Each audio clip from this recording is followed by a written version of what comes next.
Welcome to Covid-19, Maintaining Peak Health.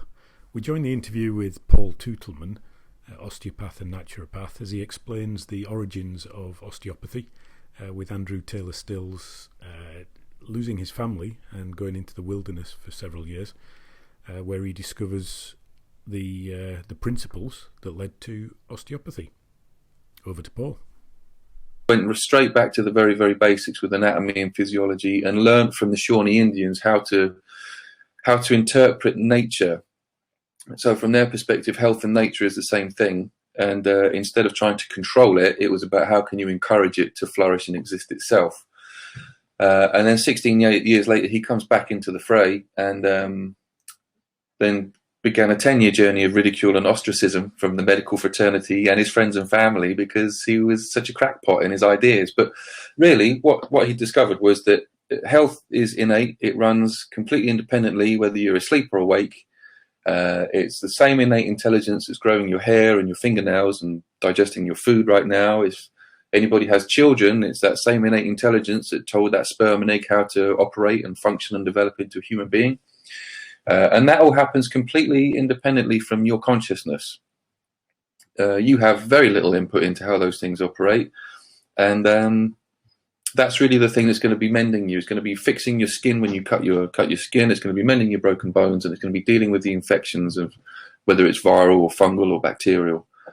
So he really pioneered the outlook on saying, instead of trying to add things into a system, into a bloodstream, into a person, but instead of trying to add something into the equation, how can you take things out of the equation that are stopping people from getting better? And he came up with osteopathy. So the basic principles of it are, which we'll talk through very, very briefly. The whole thing is built upon four main principles. Forgot what they are now. Just joking. The first principle of osteopathy is that everything within your structure, and you can even extrapolate this to everything within the world, and you can argue the whole universe, everything is interrelated. Everything is connected to everything else, and it affects everything else, and it is affected by everything else. The sum of all the parts is greater than the whole. So that's principle number one. Principle number two is that structure and function are reciprocally interrelated. So in order for something to function well, it has to have the right structure. And depending on what the structure is will dictate the function. So if you want to improve the way something works, you've got to improve its structure. But similarly, if you want to improve that structure, you've got to get that to function well. So it's talking about the relationships between structure and function. The third principle is that the body is it's its own medicine chest. It has everything within it that is capable of dealing with virtually everything that the environment can throw at it, and it will produce immunity to anything. You can argue whether or not that's true if we're talking about the really severe cases where you get cellular breakdowns such as tumor, metastatic cancers and things like that. But I would say by the time you get to that stage of health, you've probably already not been in alignment with these principles for a while. So your body is a medicine chest, and it will produce its own medicine. You don't need to add anything in. And the fourth principle is that the artery reigns supreme. That the blood that's flowing through your body is carrying everything. It's carrying the oxygen. It's dealing with getting rid of the carbon dioxide. It's taking all of your nutrients and hormones and enzymes. It's distributing everything to where it needs to go. And if something interferes with that flow, you're going to get discrepancies. You're going to get distortions in gas levels, in buildup of waste products. You're not going to get nutrients or hormones to where they need to be. And so those target cells, those organs, those glands, whatever it is, aren't going to function properly. So the artery reigns supreme in that sense. You want to make sure that the blood flow to everywhere is as good as it can be. A, to get the good stuff to where it needs to be. And secondly, to get the bad stuff out from where it needs to get out of. So they're the four osteopathic principles that it's all based on. Great. So everything that you do then, Paul, is based around those principles. It's about improving the body's medicine chest. It's about getting structure and function aligned, and sounds like of paramount importance, keeping the arteries patent and functioning well. Absolutely, yeah. Right. Okay. And if all those principles are being worked on, you allow the body to be in the best health that it can be. Right, Yep. so that doesn't mean that you're invincible. It doesn't mean that you're never going to suffer. You are going to incur infections at some point. Something is going to infect your body. That's just how it is. I mean, the whole game of life is a race between how quickly other things can try and consume you, as Yep. opposed to how quickly you can push back against it. But you won't know that something's trying to eat you until it's inside. So with relevance to the common thing at the moment with regards to the viral infections, you need to have a viral infection. Then your nervous system picks up what's going on, and then it's got to initiate a response, and that response is unpleasant for people. Right. But it's a necessary process that has to happen. And then once you've dealt with the actual infectious process, your body's then got to get rid of this stuff. Yeah, the example I give is it's like you can clean your kitchen floor every day, so it's sparkling. But how often do you get under the cooker and the fridge? Probably not that often. So when you do go under there and sweep it all out and scrape it out under there, it's always brown liquid under the fridge. You ever noticed that? I don't know what that brown liquid is, but if you sweep that all out into your kitchen floor, you're not going to just leave it in the kitchen floor to get walked all over. You're going to want to try and get rid of it. And in the getting rid of it, that's when we suffer the symptoms. If it's quicker for your body to extract those that morbid soil, if you like, the detritus, if it's quicker to wrap it in mucus and get it out through your respiratory mechanism, through a cough or through a sneeze, then it's going to do it. If it's quicker to push it through your skin in the form of a sweat or a fever, or it might be a rash, or it could be spots, pimples, abscesses, all that kind of stuff. If you think about what a spot or an abscess is, it's all the bad stuff pushing its way out through the surface of you. Yeah. Or it will try and get rid of it through your digestive system, in which case, your bowel and your urine is going to become a lot more potent. It's going to have a lot more pungency to it, and it might be discharging at unusual rates. So, whatever those mechanisms are, we don't like those things. They're an inconvenience to us. And so we've got a very elaborate array of pills and potions that we can take to shut those systems down. And but if you actually understand what those symptoms are, you'll understand how vital it is that those things are allowed to come out. You need to get rid of that stuff as well as you can.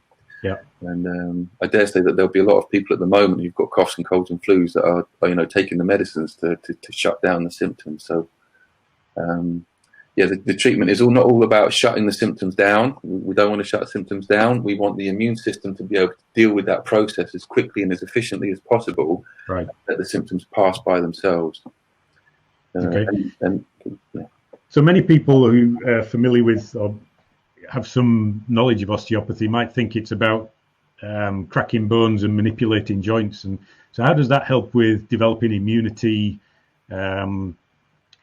keeping blood flow and neurological signals going that you've been talking about?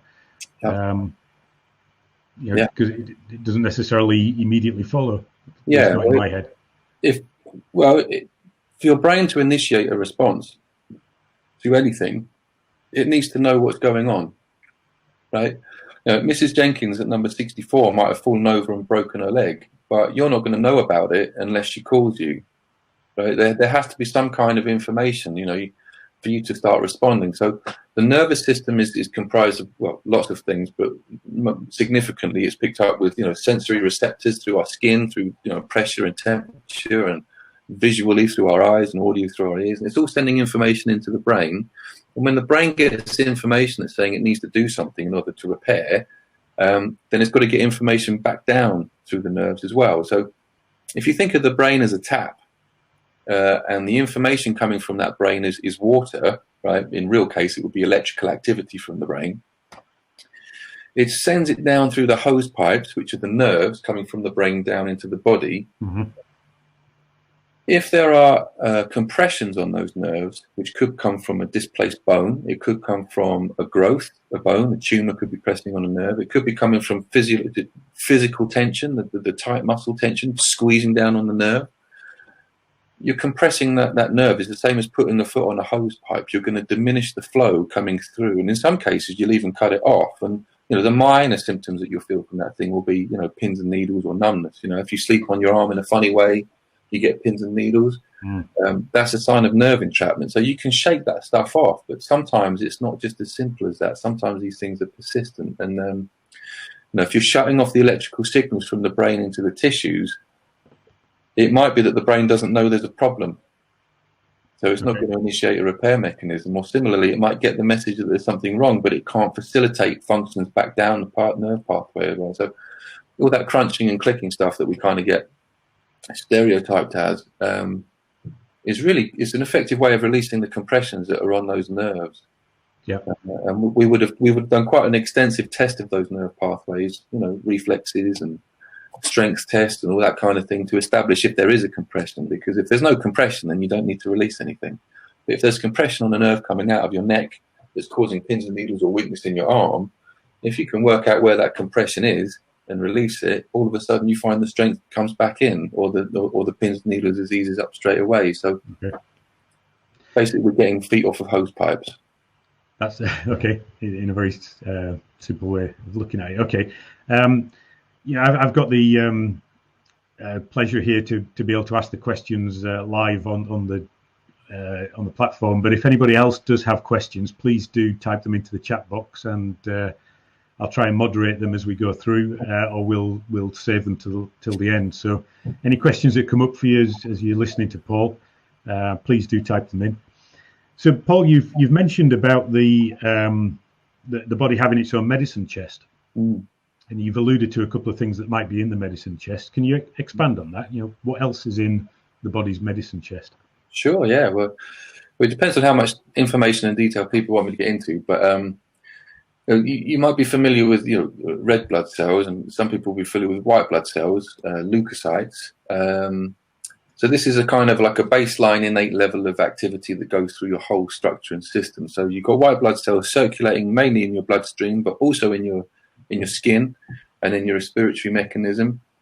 And these are responsible for picking up on damage, right? So when you break open a cell membrane through infection or through physical damage, you will release histamine into the area.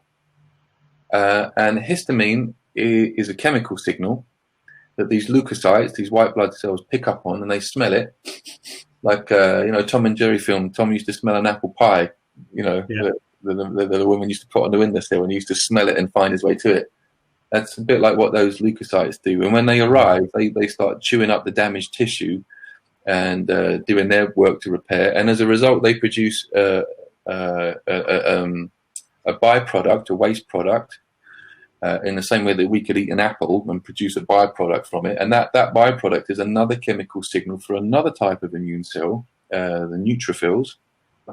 They start arriving on the scene, and they start doing their thing, chewing up damaged tissue and binding bits and pieces together. And they produce a byproduct that introduces eosinophils, and there's macrophages. There's a whole range of weapons that your immune system has, which start arriving on the scene. And what we know is that there's at least 140 of these cascade reactions required to create the inflammatory soup that your body needs to pump into tissue that's infected or damaged in order for it to heal. So that inflammation is really useful. You need that inflammation. Without it, you're not going to heal.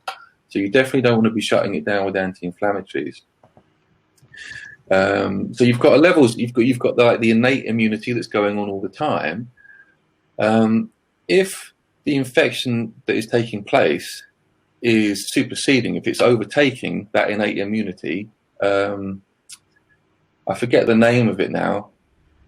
But it's only animals with jaw bones, right? This is a really weird thing. Only animals with jaw bones, so it's like synonymous for things that kind of, eat other things, will start to create a cell-specific immunity. So as well as having that innate inflammatory process that I've talked about, if that infection starts to overtake that innate ability, we start switching on the cell-mediated immunity, which means we become very specific. We start to actually make copies of specific cells to destroy specific pathogens, antigens, viruses, which we then create a memory for. The immune system starts creating memory for it. So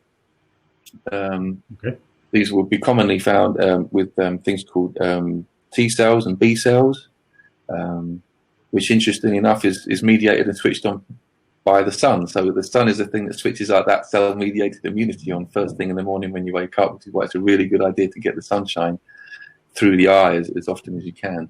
Right. So there's just a few bits and pieces of that immune system. So you've gone into some depth, touched the surface, I guess, really, of the immune system as part of the medicine chest. what other parts are there? I mean, I'm thinking of things like antioxidant defenses, maybe, but what else is there?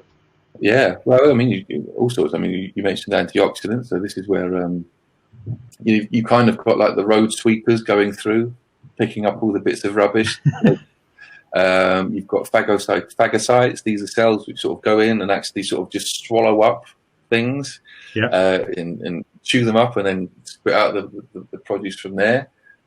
You've got the blood clotting factors, the fibrin and vitamin K processes. It's a really complex system, which is really ancient and highly specific for us as human beings. And I mean, it depends how much information you want me to go into. But that's good for now, I guess. It was just to get a flavour, but because really what we want to do is focus on COVID-19 and the body's responses to that and how we can help our body to respond, I think. So I guess before we get to that, one more question is, we've got this medicine chest, but how does it get depleted? Because we're hearing a lot at the moment about people with underlying medical conditions are most at risk. And what this puts me in mind of, given what you talked about there of the body having its medicine chest, is that that it's possible for this chest to become depleted.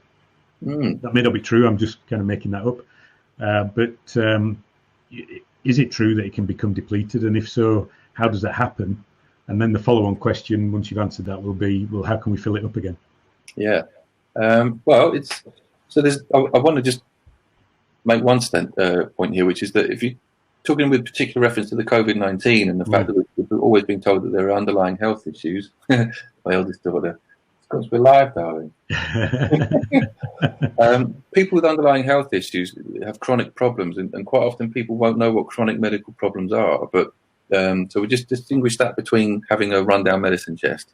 Yep. If you've got something like diabetes, which is a chronic long-term condition that's not going to go away, right? What we know is that people with diabetes tend to develop heart conditions. Okay. Yep. And so that becomes another chronic condition that has to be managed on top of the diabetes. And what we also know is that when people fall into those categories, there's a very strong relationship between that and developing Alzheimer's.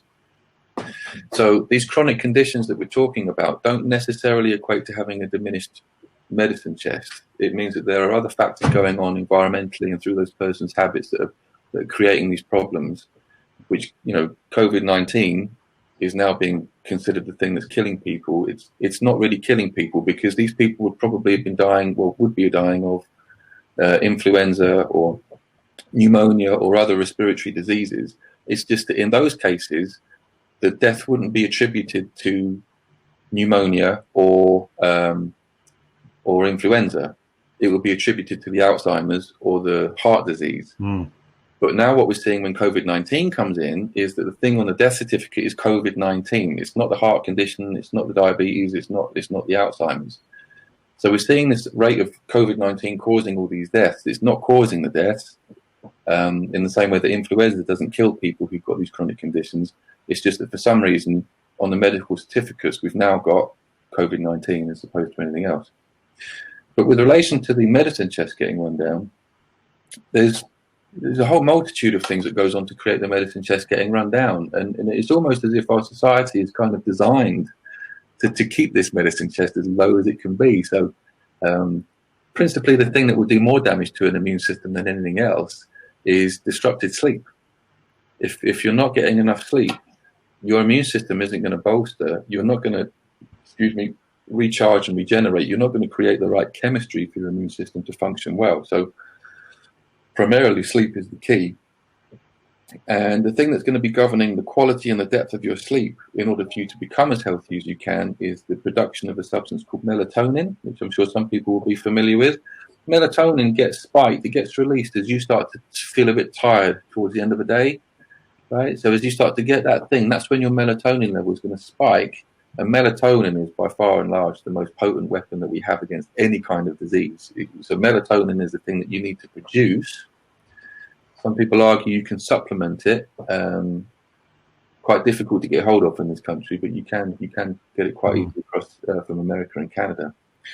Now the melatonin spike is going to be dictated by the amount of direct sunlight that you've had in that day. And in particular, it's going to be controlled by the first 2 hours of sunlight that come up. So when the sun breaks over the horizon, those first 2 hours, that's the strongest signal that's going to cause the biggest secretion of melatonin in your structure. So in order for you to sleep well, you're going to need to get that morning sunlight. Whether it's cloudy or not, whether it's raining or not, doesn't matter what the temperature is, you've got to get outside and go and get that. You could for at least 20 to 30 minutes. Right. Can you keep it down? So that's our first piece of advice then, I guess, for maintaining good health through this situation is get good sleep and good amounts of it, and getting outside for 20 minutes in the morning when the sun's relatively low in the sky, so you get that nice red light, and get 20 to 30 minutes of sunlight, charge up your mitochondria, and get some of that vitamin D as well. You've got it, absolutely. And the best way, really, if you could just sleep your way through this whole thing, that would be brilliant. That would just be a perfect solution. So Beth's asked a question: can supplementing with vitamin D help? It's pertinent to what we've been talking about there. Vitamin D is really important, right? So it's a really, really strong component of our immune system. So you're wise to be aware of it, and you're wise to think about it. Supplementation does have positive effects. So it's useful to get it, especially in this part of the world. Anything over 40 degrees north or south of the equator, you're much more susceptible to problems as a result of deficiency in vitamin D. So supplementation is useful. However, it's not a patch on the real thing. I mean, if you can get out for those first 2 hours, I mean, you're probably not going to go out for the first 2 hours, but if you can get half an hour within those first 2 hours, you're going to way surpass the effect of any supplementation. But yeah, if you're concerned about it, vitamin D is a useful one to get in for sure. Okay. Now's a good time of the year to be getting out into the outdoors while in the early morning, because it's actually the sun rises not too early. When it gets later in the year and you're having to get up at 3 or 4 o'clock in the morning, it's not so much fun, but not too bad at this time of year. I like it. I love that, getting up at 4 in the morning, going out there, because it's just like when everything's in lockdown. It's like there's nobody around. Yeah, and anybody you do walk past thinks you're a nutter. So but I suppose now is not really the time to concern yourself with what other people might be thinking about you. If you want to protect yourself as much as you can, sleep is the key. And in order to get to a deep enough level of sleep, and in order to create the right chemistry when you're asleep, you've got to get the melatonin, and that's only going to happen if you've got exposure to that morning sunlight. So rip yourself out of bed if you have to. You can go back to bed afterwards if you want, it's not a problem, but you've got to get that exposure to the morning sunlight. Okay. So there's a couple of ways to restock the medicine chest that we've been talking about there. What else can we do?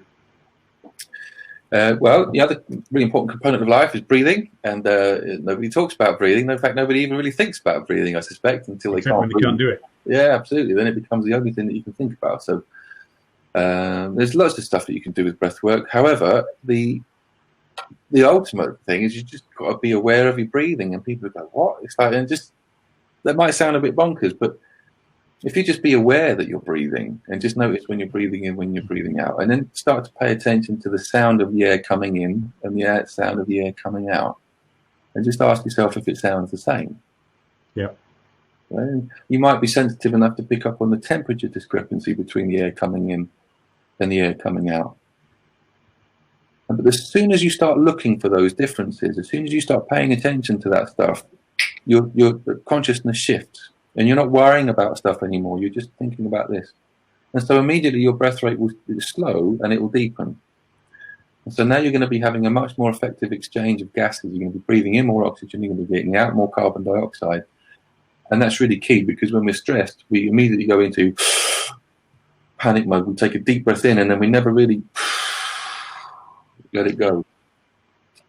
So what you're saying there is, I've read that managing your breath rate can actually reduce your heart rate, increase heart rate variability, which has a feedback on the stress response. But actually, other research shows that it's not the control of breathing that's most important. It's actually the conscious thought that you put into breathing when you try and pace it. So it's what you're saying there, which is just think about your breathing and how deep it is or how shallow, the rate of it, the temperature as it's coming in through your nose. Thinking about your breathing actually just reduces stress. Yeah, completely. So how important is stress reduction right now in terms of managing our medicine chests? Well, so when people are stressed, the immediate reaction is to produce adrenaline. Most people get that, the fight or flight response. So it's like, there's nothing in the supermarket, or oh no, the world's going to end, or oh no, there's a lion going to attack me. And so most people get that. Most people are familiar with adrenaline, but what they're not so familiar about is perhaps cortisol. And so cortisol is what you produce after the adrenaline spike has gone down. So you don't need to keep your eyes dilated. You don't need to be on edge the whole time, but you never really relax. That cortisol is designed to keep you aware, to keep you slightly above your normal rate of relaxation. And it's also designed to shut down the function of your immune system, because you don't need to be spending time and resources on fighting bacterial or viral infections when you've got a lion chasing you, right? The immune system is like having a very, very heavily well-equipped, up-to-date, state-of-the-art police force. It's going to be very, very effective, but it's very expensive to run. And so if you've now got a lion chasing you, you don't need to be spending all that time and resource on your immune system. You need to get the heck away from there. So every time you hear something on the news, every time you think about your circumstances, every time you think, oh, I'm not sure how we're going to get through this, every time somebody encroaches in your 2 meter of space, you're going to be producing cortisol, which is going to be shutting down your immune system, right? So everything that you are being told at the moment is designed to shut down your immune system, right? Which seems the most absurd and bizarre way of dealing with this crisis. It's like, if you want people to be coming through it, you actually want to be promoting their immune systems, not stressing them out by telling them that they're at risk and that the whole world's going to end. And I definitely don't think it's wise to isolate people, because if you are if you're stressing people and causing the cortisol to go up, and you're decreasing the effectiveness of the immune system, well, now they're already weakened, and now you're going to isolate people. Well, I think in the last count was it's just over 20,000 people have died of this associated virus, associated with it, not from it. But there's over 700,000 suicides every year on average. And so if you're stressing those people, if you're stressing people and isolating them, right? If they're stressed or anxious because they've got a symptom, and you've told them that they're at risk, and then you isolate them, what's that going to do to the rates of suicide? So it's sort of weird that we're actually much more at risk of dying as a result of committing suicide than we are of dying of anything to do with corona or COVID-19. So I think that's really important, that you learn, if you're not actively reducing your stress level.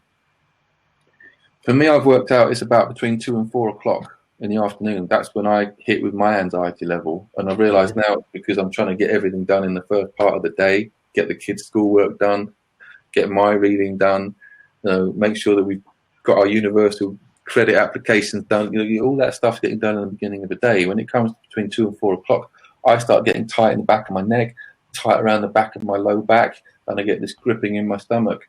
And so that's the key for me. That's the point where I say, right, now, let's go and engage on these breathing exercises. Have a glass of water, go and do the breathing exercises, which we haven't talked about just yet. And then it's like the reset button. You're back up there, and you can start being, more optimistic and more creative, and seeing the positives of this, as opposed to just feeling like it's the end of the world. So stress management is really important, because when you actually look at we didn't. This isn't a podcast about or webinar about the facts of COVID-19. It's about how you can improve your health. But if you actually understand the statistics and the figures, you realise, we're talking about half of a football stadium in terms of the population who are really suffering. Half of a football stadium in a world of billions. It's really for the measures that we've got, the fear of this is going to be doing far more damage than the actual virus. Right. So managing that fear and the stress is the most important thing, as far as every time you add something else in here, it's the most important thing. But that's really important. We're talking specifically about COVID-19. Then managing fear, managing stress is one of the key things that we can be doing right now. If you're actively working on your health, and you're building that health, or if you're in good health already and you're maintaining it, then you don't have to fear. There's really nothing to worry about. So you can hear the information from the media. You can take that all on board and listen to other people's opinions on it as well, because everyone's got an opinion on this. But if you're aware of health and you're aware of how to develop it and grow it, there's really nothing to worry about. So, we've said that breathing and becoming conscious about your breathing is a really good way to manage stress. If you get that feeling of anxiety, then take a second, stop, breathe. Is there a specific exercise that people can try for that, or is it just being conscious for a certain amount of time, or until the symptoms of stress subside? What's the best way of approaching this? Well, if you're going through that sort of awareness of your breath, you'll be lucky if you get more than maybe 5 or 6 seconds before you get distracted by the next news bulletin, or by the kid asking you something, or somebody will text you, or you'll just wander off. You just start thinking, because we're not really training ourselves to hold 1 point concentration. But you can just repeat that through the day. What I really enjoy, what I get the most benefit out of, is something I came into contact with about 4 years ago. There's a thing called the Wim Hof method, and so if you go and type in Wim Hof, WIMHOF, F, maybe 2 F's, 1 F, just 1 F, 1 F, right? WIMHOF. He's a Dutch guy. He uses breathing and cold therapy, and he's now the science is. At first, he was like Noah. He was like the madman, and everyone's like, "What are you going on about?" But now the research is coming back from universities saying that actually the recovery from viral infections is really pronounced. This guy's really onto something here. So, in a nutshell, you're going to be breathing in and out about 30 times really deeply. So you just breathe in and then let it go, and you're going to do that up to 30 times. And on your last breath out, you just hold it out. So you just, and then don't do anything, just hold it until you're going to pass out. And then when you're going to pass out, you take a really deep breath in and then hold that for as long as you can. Right. You do that 3 or 4 times and you're buzzing, you're away. And so it's simple as that. That might take you 10 minutes or so, but it's not like we haven't got enough time on our hands. So that's right. We've got a bit more of that. Everybody's got a bit more of that, I think, now. If anybody is interested in the Wim Hof method, there's an app available on the App Store, the Apple App Store, and probably on Android as well, that takes you through a full or several different types of these breathing sequences that, as you say, take 5 or 10 minutes to do. And there's also reference in there to some of the research that's been carried out into this approach, and the health benefits and the physiological changes that it causes, such as changes to the white blood cell counts that you've been talking about, and some of the interleukins levels and that kind of thing as well. So really fascinating stuff. And it is. It's some sort of context on there as well for people that might not know about it. This is the guy who climbed Mount Everest in his shorts. Yeah. No breathing apparatus, nothing else. Just his shorts, bike shoes, and that's it. He's the guy who runs marathons in the Arctic Circle. He ran across the Sahara Desert with no water. And so he's not doing it to sort of pronounce himself and say, look at me, how great I am. What he's doing is he's saying, actually, if we go into ourselves and we understand what the effects of our breathing and what we can do with our nervous system, how much we can train ourselves. Yeah. So to resist cold for climbing Mount Everest is doable, right? It's completely doable. It's just that none of us would ever dream of it because we're never thinking like that. We never challenge or push ourselves. So what he's doing is he's saying, actually, we can really break the whole paradigm of how we believe what we're capable of doing. And we can certainly smash all the medical paradigms about, what's right and what's wrong to do when we're ill. So we're completely control of our own health. Really simple, and this is how you do it. So it's well worth to look at the Wim Hof method. It's definitely transformed my life. Definitely. Excellent. So we've talked about sleep. We've talked about getting outdoors early in the morning. We've talked about breathing and stress management. What else can we be doing to maintain peak health at the moment, Paul? Well, a really important component of life is water, right? So I have this conversation with patients 15, 20 times a day. So his water bottle.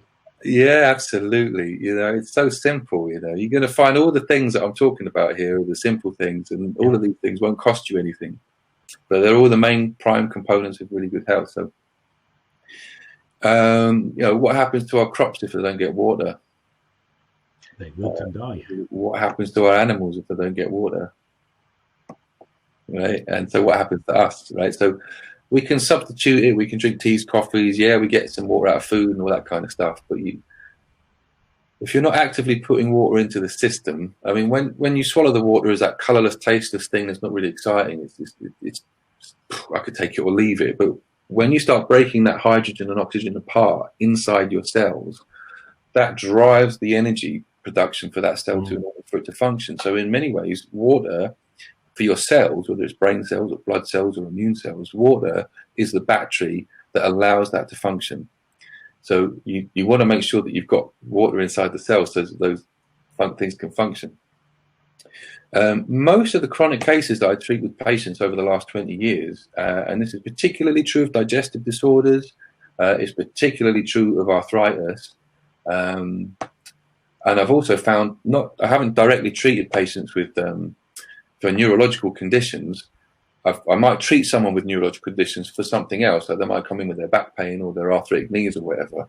And what you'll find is if you get people on water, these people with long-term chronic conditions never drink water. It's just not part of their system. So they've never done it, right? Which I suppose is a cultural thing. But you bring water back in, and not only does it reduce their arthritic pain, you also find that the cognition improves, the short-term memory and attention span. I mean, that's probably the first thing that improves. But yeah, if you've got heart conditions, if you've got high blood pressure, your heart's working harder to pump your blood around your body, there's a chance that your blood might not be thin enough if you've got very, very thick blood. So, it's just worth getting the water in for all sorts of reasons. It will start producing more mucus around your stomach linings. So for people with indigestion or heartburn, if that stomach acid is going to come into contact with your stomach or the upper part of your intestine, it's going to start dissolving the surface away. So you need to produce mucus around the inside of your stomach and intestines to protect it. If you're dehydrated, you won't be producing enough mucus. You're going to either get ulcers, or your brain, which knows what's going on, will try to control the flow of that acid, and quite often it will try and bring the acid back up to try and protect it from coming into contact with the stomach lining. So, hydration is really, really important. And if nothing else, it's also another moment in your day where you can say, right, what am I going to do now? Because if you're starting to get tense and stressed, you just go to the tap, fill up your glass of water, and you can just listen to the water filling up in your cup. And then go to the toilet. It's a very simple thing, but probably at the root of most of the chronic conditions that people are suffering with that's putting them at risk from COVID-19 in the first place. So again, my philosophy on this one is that you're not going to stop the spread of a virus. It will run its course, whatever you do, maybe sooner rather than later. There's nothing you can do about that. But you can work on those underlying health issues that are putting you at risk. So, water is, if you check people with chronic conditions and then ask them, honestly, how much water are you drinking? It doesn't go in. So get the water in. Yeah. So lots of advice out there about drinking water. There's that fabled drink 2 litres of water a day, and water, not other beverages. But what's the right amount? I heard somebody earlier this week saying that they were making sure they were getting 3 litres of water a day into the system. I think there's a point at which it becomes too much because you start to excrete too much salt. Your sodium starts being excreted along with the excess water that you're taking on board. So what's the right amount? Is it 2 litres? Is it 3? Or is it just a case of drinking when you're thirsty? Well, no, thirst is a really poor indicator for hydration. Right. So if you're thirsty, you're already way past it, basically. Okay. So if you're used to drinking water, then 2 litres is fine. If you're not used to drinking water, 2 litres is like an overwhelming amount, Right. So whatever you're doing, just add another cup on. today. So if you're not used to drinking any water at all today, just go and have a cup. Right now you can go and get it and just drink it. And then tomorrow, have 2 cups, and then the next day have 3 cups, and then the next day have 4 cups. And to be honest, 2 liters is a lot for me. I'll be happy with 1.5 liters, which is what about maybe 4 pints. And so the other interesting thing I've learned about water is it's all contextual, right? So if you have a 2-liter bottle of water sitting on your table and say, right, I'm going to drink that, you're not going to touch it. Right. Because no matter how many times you go back to that bottle, no matter how many times you sip from it, it never seems to go down. But if you've got a 1/2 liter bottle, you could take the top off that and you could drink that in about 10 seconds. If you just had 4 of them in a day, you've done 2 liters and you would never even notice it. But you're right about the salt. You do need salt. That's the other thing that a lot of people don't understand. A lot of people take the wrong advice. They understand that too much salt is bad, which it is for sure. But if you haven't got enough salt in your body, then you can't get the water into the cells where it needs to go. It will just keep flushing through. So you do need maybe 2 or 3 pinches of salt on your main meal of the day. If you're eating well, if you're eating convenience food that's already been processed for you, or if you're eating takeaways and stuff like that, then you don't want to add any salt because it's already got way too much in there. How do you know if you're not getting enough salt? How do you know if you're not getting enough salt? Well, if you're cooking stuff from scratch, then you're going to want to add the salt to your plate. Okay. And then you know you're getting it. Otherwise, just a pinch, just not very much, just a. Well, they're quite liberal pinches, so it depends on how big your fingernails are. But if you think of a thumbnail, if you were to pinch salt quite liberally, you might get about 1/2 a thumbnail on there. So you want maybe 3 of those, and you can put that in your water, or you can put it on your plate, but don't put it in the cooking. If you put it in the cooking, you don't know how much of it's going to get, lost through evaporation or denatured from the heat, or thrown down the sink. So if you put it on the plate, then that's kind of like your medicine, really. You want to be adding, 3 times a day. So hydration, really important to staying healthy. Yeah. Tea, coffee, and alcohol. I mean, consumptions of these things go up when we get stressed and tense. So when we're uncertain, on goes the kettle. Totally get that. Totally understand that process. Yeah, it's the British culture. It is, but caffeine. Kettle on, make a cup of tea. Have a cup of tea, everything's all right. So caffeine and tannin and alcohol are diuretics. Caffeine and tannin in particular are, well, most people don't know this actually, so I'll tell this one. The caffeine in coffee and the tannin in tea, these are insecticides, effectively, which block the gap between an insect's respiratory mechanism. So, flies, ladybirds, stuff like that, they don't have lungs like us. They tend to breathe through their skin. It's an exoskeleton. But they still have a junction between that mechanism and the brain. And what the caffeine and the tannin does is it blocks that gap. So the insect can't breathe. It means the insect can't eat the leaf. So we're a lot more robust than insects, but it still affects us in a way which creates a response. So that sort of buzz from caffeine, for example, is our metabolism going up to try and get rid of this stuff as quickly as it can. Yeah. And you'll find you'll start going to the toilet a lot more. So tea and coffee, they do have water in them. Yes, beer and wine have got water in them. Of course they have. But you're going to find you're going to lose more water than you get in terms of the body's response to it. So a bit more about hydration. So I didn't know that about caffeine being a respiratory blocker in insects, but it makes sense because it's got a very similar structure to theophylline, which most people know of as being an anti-asthma drug. Right. Its effect on the lungs. So that's a really interesting connection there. Yeah. Okay, so you've mentioned food as well. You mentioned diet in terms of making sure you're getting enough salt, but how important is diet in terms of keeping healthy at the moment and keeping ourselves safe from COVID? Well, it's fascinating. The more I learn about nutrition, I've been a naturopath for 20 years, the more it's not to say it's not important, but it's not as important as we think, right? So your body's quite resourceful. Your body's really a factory that is quite capable of producing virtually everything that it needs. We can make it easier or more difficult for the body to produce it depending on what we're doing here. But if you've covered the light in the morning and you're sleeping well and you're breathing exercises and you're exercising, you're going for a walk and you're hydrated, all that is enough to cover it will outweigh the effects of working on nutrition. So if you're just trying to build health by focusing on your nutrition, you'll get benefits, but it's much more beneficial to work on those other things first. But yeah, for sure. Most people, when they're stressed, as well as, you know, going for the booze and coffee and putting the kettle on, when we're stressed, we'll go for comfort. And that's normal. That's completely normal. We've, you know, demonstrated that again and again and again. And I forget whose monkeys it was that we did when we, you know, if you give a shock to a monkey and you give it a choice of having food or going for comfort, as in cuddling something soft, it will always go for the soft thing first and then take the food. So we're kind of complex monkeys, but we've kind of got a society where we can have both. We can give ourselves comfort and bring food in. So, you know, typically we're going to go for the calorific stuff, the sweet stuff that we love. Right. You know, or the stuff that's going to sit with us for a long time. That's why, you know, cheese is such a good comfort food, because it takes a long time to digest. So we can eat it, and we know that we've got it here, and we've got this companion with us for a while, and it tastes lovely. But with regards to producing health or building better health, ironically, one of the best things that you can do is to fast. Okay. Which is completely against the grain, because you know, there's no way that I'm not going to eat. You know, especially if you're running around with elevated cortisol levels, you're going to be consuming a lot of blood sugar, and your brain's going to want to replace that blood sugar, which is why we go for calorific sweet stuff when we're stressed. Right, stress eating. Yeah. Stress eating, right? So if you're engaging in the breathing, you're sleeping well, and you get all that other stuff going on, you can start to relax.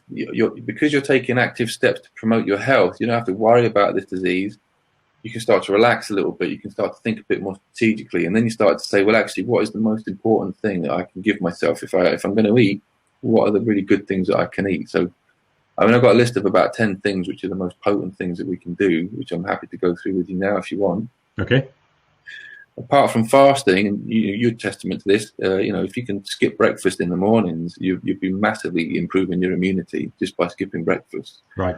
And you have to skip it every day, but, you know, once in a while, it's quite useful. It's like with the kids, I have, you know, constant daily conversations, like, I should just record it and press play. It's like, I'm hungry, I want to eat something. It's like, it's okay to be hungry. Uh-huh.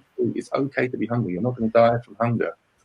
And it's actually going to be really healthy for your body to fight off these infections. So yeah, we forget that these days, don't we? It's just so common just to eat when you feel hungry, or even before you feel hungry, and then eat until past that point of satiation as well. Oh yeah, and even if you're wise enough and determined enough to try and step out of that cycle, it's like the rest of the society is just, it's got you already in its sights. You know, it's very difficult to step out of the marketing machine.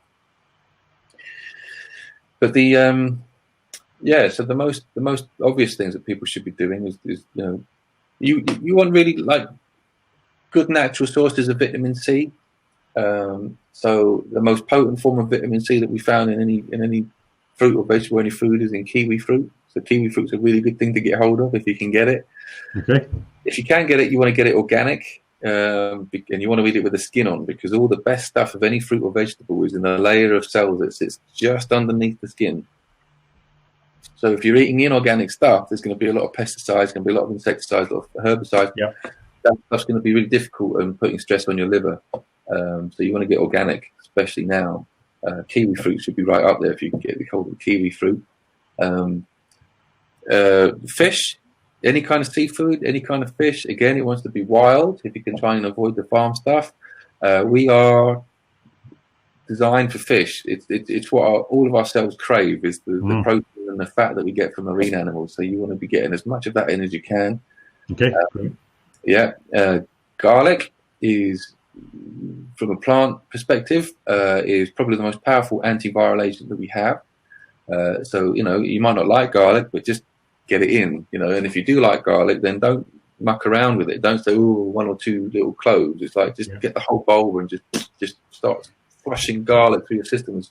Well, and the good news is, if we're all self-isolating, we can eat as much garlic as we like, can't we? Exactly. Or, you know, you walk past somebody in the street walking your dog, then they're likely to start smelling with garlic too. But again, you really don't need to be worrying about what people think, or, you know, these sorts of things. So garlic's really potent. Oregano oil is really useful. I've never had oregano oil myself at all, but in all the resources that I've been looking at recently, this keeps coming up from very credible people. Ray Peat, Raypeat. Ray Peat is who I go to for my nutritional information as a direct source. Oregano oil is very strong. It's got a very strong flavour, and it will sting your mouth when you first put it in there. And the reports are that it will often feel like it's killing things on the way down. So, yeah, absolutely. So oregano oil, if you can get hold of it.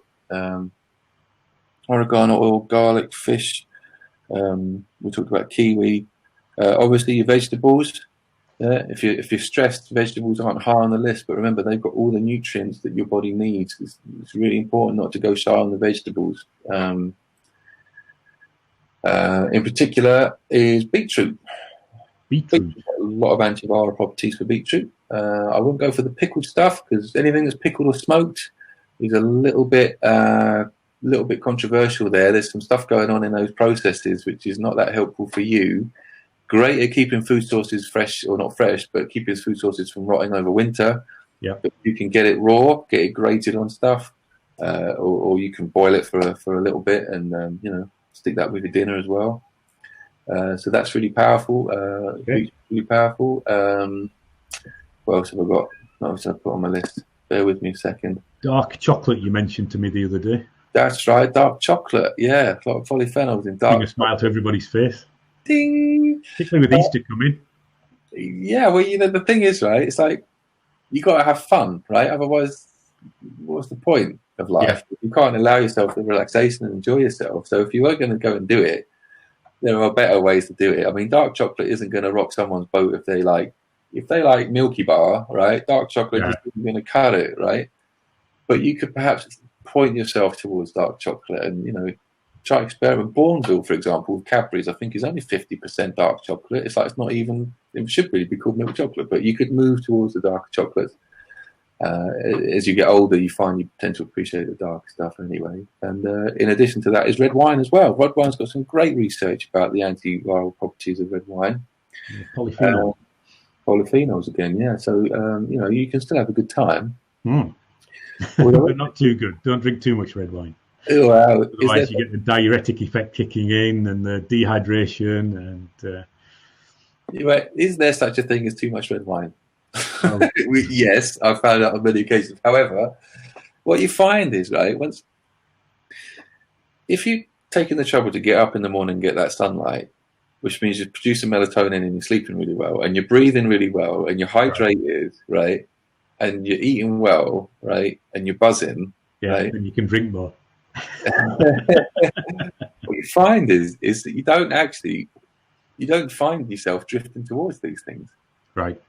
You do find yourself not going for these things. I mean, you would enjoy it if you had it, I'm sure, but especially if you wake up in the morning and you're foggy and you're hungover, especially if you've got kids you've got to do the schoolwork for, it's like it's just not worth this feeling. It's taken a long time to shake this off in the morning. So, and actually, you find it's one of the things that's holding you back and slowing you down.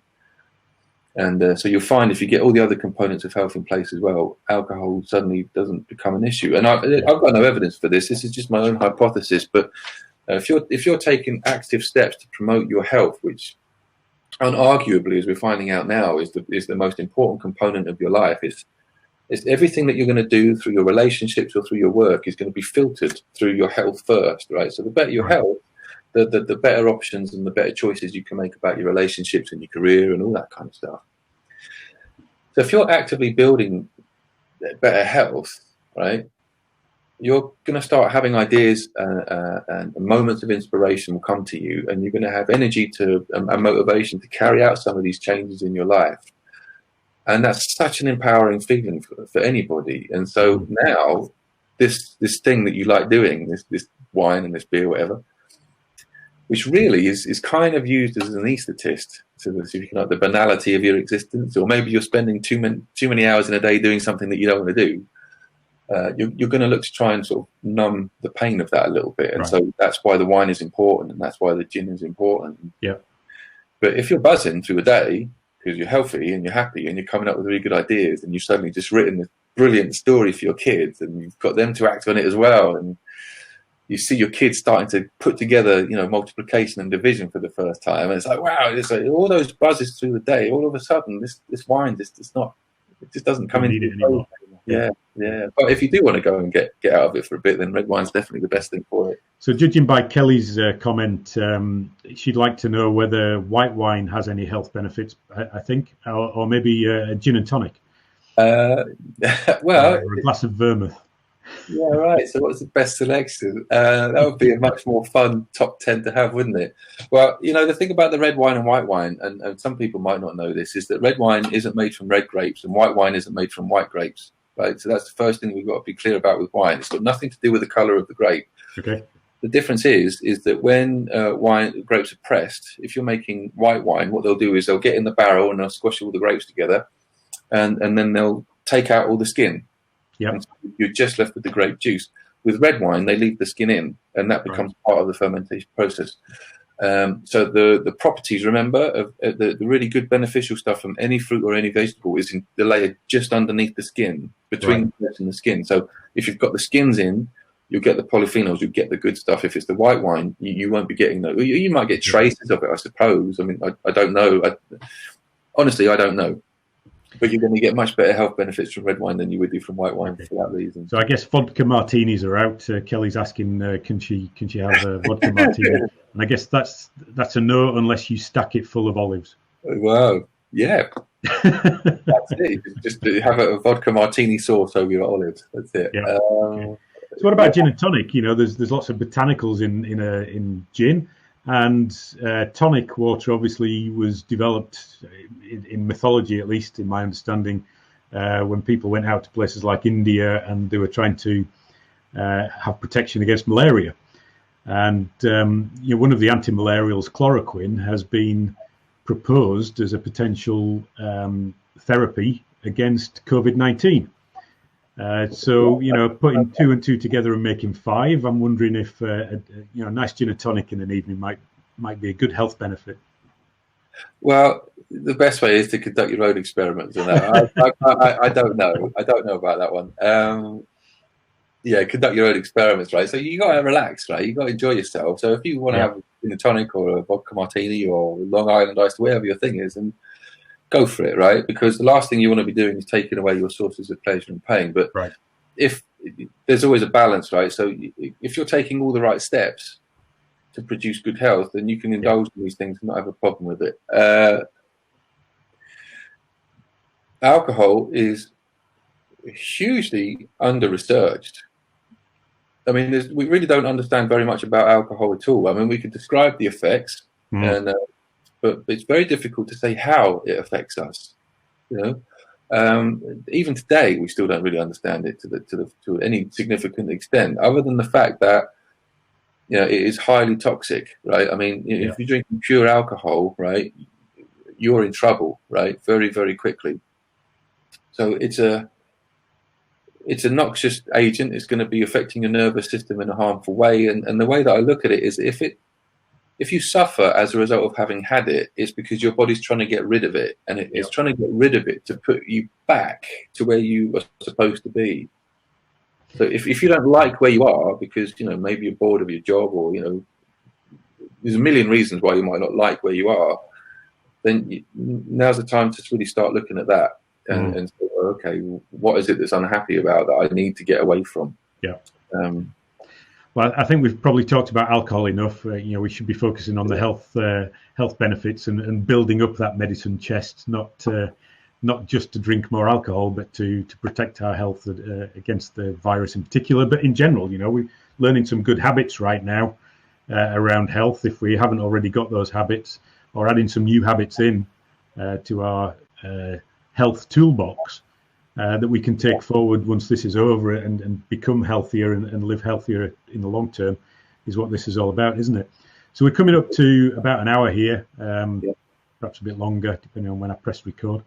And so let's summarize, Paul. What are the key things that you think people can be doing to maintain their health and improve their health? Stress management sounds like a big one to me, but what would you say is the summary here, and maybe the one thing that people should focus on, if there is such a thing as one thing? I would try and kill 5 birds with one stone, and I would say probably the most effective thing that you can do right now is to get up when the sun comes up and go for a walk. Ideally, you'd be naked, right? But that's not going to happen, right? The point being, you want as much of your body to be absorbing that sunlight as you can, whilst doing really deep breathing work, and go and find out the Wim Hof method for that. Whilst you're walking and looking at the sunlight, and get the water on board. And if you hit that morning like that, that morning routine is going to produce all the T cells and B cells in your immune system. They're the things that are actually going to fight the infection. That's that cell-mediated response we talked about. And it's also going to allow your body to start producing a hormone called leptin. And leptin is a hormone produced by part of your brain, which basically is a precursor to every other hormone that you need. So if you like something or if you don't like something, the reason you like it or don't like it is because of your hormonal balance at that moment. So if you're being told information that's stressing you out and you don't like any of this, if you get that hormonal balance right in the morning, you can still receive the bad information. You can still receive that stress-inducing media response, but it isn't going to knock you for six. It's not going to keep spiking your cortisol to the same level. So that morning sunlight is probably the most important component of what you can do, whilst getting the deep breathing work going on. And make sure that you start drinking water, because you just be going fine through a day and all of a sudden the wheels just come off. You start freaking out, you start snapping at your kids, your wife starts annoying you, like that's not normal. But you'll find probably the thing that's lacking in that moment is you've probably gone maybe 4, 5, 6 hours, you haven't had any water. You bring the water back in, you'll be amazed at how much better that can turn you around really quickly. So that's really important. Another thing with regards to the sunlight though, which I forgot to mention, is we're not going to go into the science of it too much deeply now because we've taken up a lot of time. But when you start looking at computer screens and phones and stuff like that, that is the equivalent of the sun, the frequency of the sun coming into your eye at midday. So if you're looking at your screens late at night, what you're doing is you're resetting your clock back to midday. Right? At midday, your brain isn't interested in going to bed. At midday, your brain and body wants to get producing, wants to go and find food. It needs to be mobile, doing stuff. So knocking that stuff on the head at least 3 or 4 hours before you go to bed, again, it means you're going to get the really good melatonin spike just before you get to bed. If you're watching screens and all that stuff going on before you go to bed, you're not going to spike your melatonin and you're not going to drop to a deep enough level of sleep. So, you either want to turn that stuff off or, don't look at it, is the point I'm making. Don't look at the light coming from it. Girls, I got 3 kids. The oldest 6-year-old, and 6-year-old, and a 3-year-old. What we've learned with them is instead of putting the lights on, right? Because I get a bit. I wouldn't say that I'm fascist about it, but I'm really strict about the light mechanisms that we use. In the bathroom, for example, we've only got spotlights, which is the same as the kind of frequency from your phone and stuff. So we just put candles on so they can get to a really deep layer of sleep. Right. And you put the candles on instead of your lights, and the girls just drop out like flies straight. Yeah. So getting candlelight before you go to bed. Okay, so just to wrap up in a moment, if anybody's got any questions, having heard Paul for the last nearly an hour, please do type them into the chat box. Your last chance. So if you've got any questions, type them in now, and it'd be great to hear them. So from what you've said there, wrapping up, Paul, it sounds like I guess to summarize the whole thing, the body's got its own medicine chest, and to keep that in topped up and ready to go at any moment, you really just have to do some very simple things. And I love the idea of killing 5 birds with 1 stone. So getting out, having a drink of water, going for a walk early in the morning, breathing deeply, thinking positive thoughts, being grateful for getting up in the morning. Sounds fantastic. So really good thing to put into our daily habits. I'm not a great exponent of like suppressing negative stuff. So if you're feeling negative, it's not to say, snap out of it, get your act together. It's like you're allowed to come down at these things. There's a lot of stuff to feel very worried about, particularly from a business and economic point of view. But nothing is ever as bad as it seems. There will be provisions. And if you think about it, we've got a wonderful opportunity here. I was chatting with you yesterday, I think it was, about if you're now depending on universal credit. I've never claimed any government benefits before, so I have no idea how the system works. But you're basically being given a certain amount of money each month by the government. That's your budget. So you've now got to work out what your financial requirements are, and start making some sacrifices of things that perhaps you like but don't need, in order for you to get those priorities right. And so that's the stress, because you're going to lose some things that you really love. So you're at risk of feeling down about that. But the benefits of that is that you will understand your financial position clearer than ever, and that will give you an enormous sense of relief and satisfaction as you get used to that. Plus, when all this is over, and you will come back from it, your business will come back. You are going to be in a really good position, because if you can survive on whatever the government's giving, let's say they give you £1,500 a month, and you can survive on that, but at work you might earn £2,000 a month.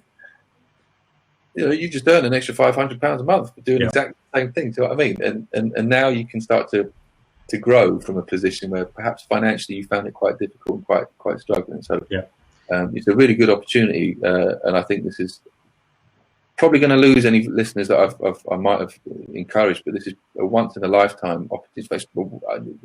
Not even once in a lifetime; it's once in generations opportunity to get your health right and get yourself in really lean financial shape. You can either get fit or you can get fat, right? We talked about it. Get lean, get fit, get healthy. Yeah, and I think the connection there with wealth as well, and the idea of the richest man in Babylon of 10% of everything you earn is yours to keep, or should be yours to keep.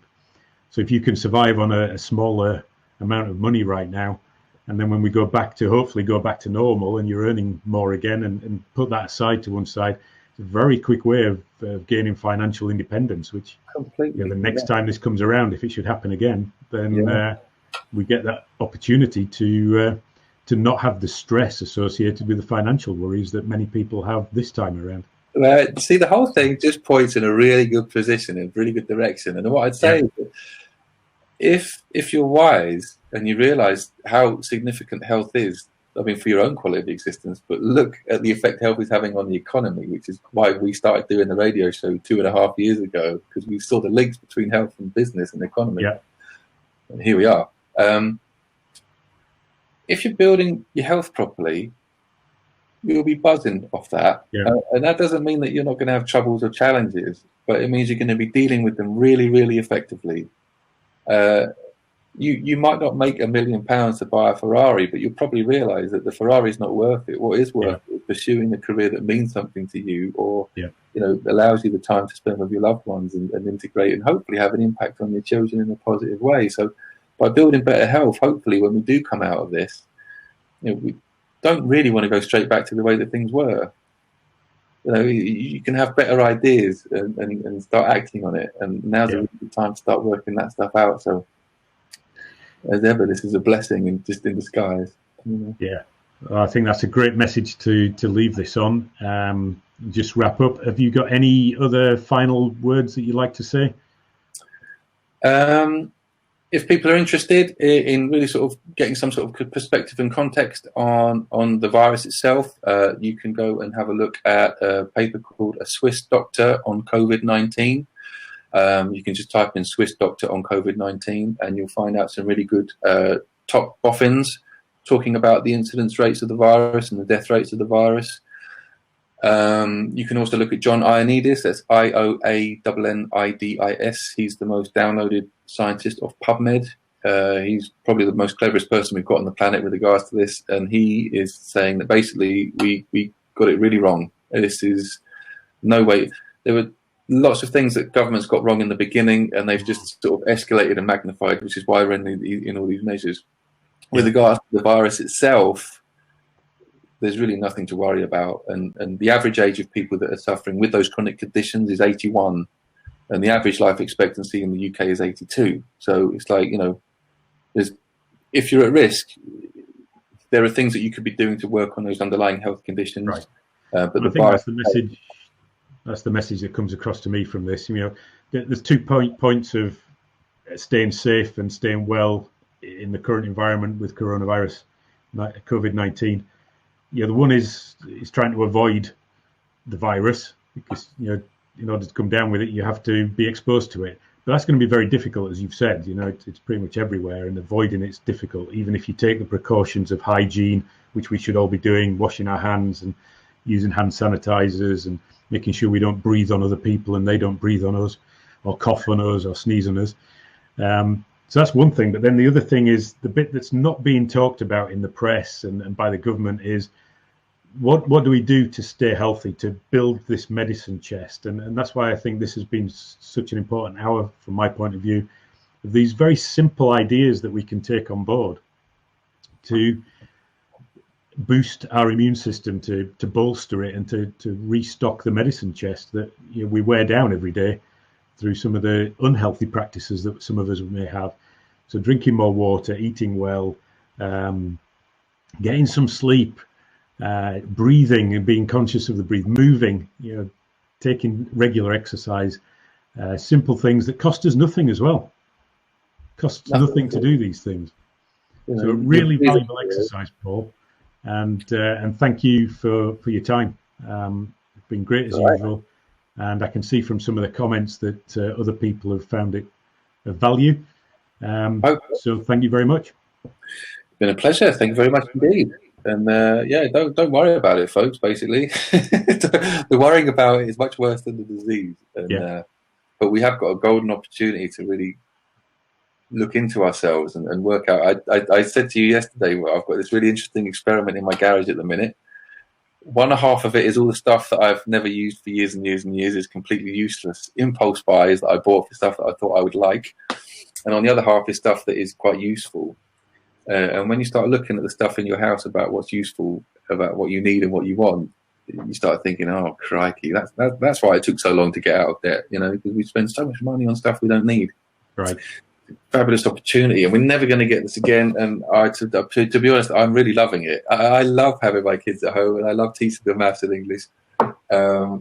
Yes, it's stressful with regards to the business aspect of it, and it's always frustrating dealing with the government online about benefits and stuff like that. But I should be really upset when it goes back to normal. And I know that sounds bonkers, but I shall miss it terribly. But at least I've had it. I have glimpsed it. I have seen the promised land, like Moses. I know that I'm not going to get there, but I have seen a way forward, and hopefully we can really use this to say that there's a better way. Because if nothing else, it shows you how important health is, and it shows you how misconstrued things can be by our political and our telecommunications and media.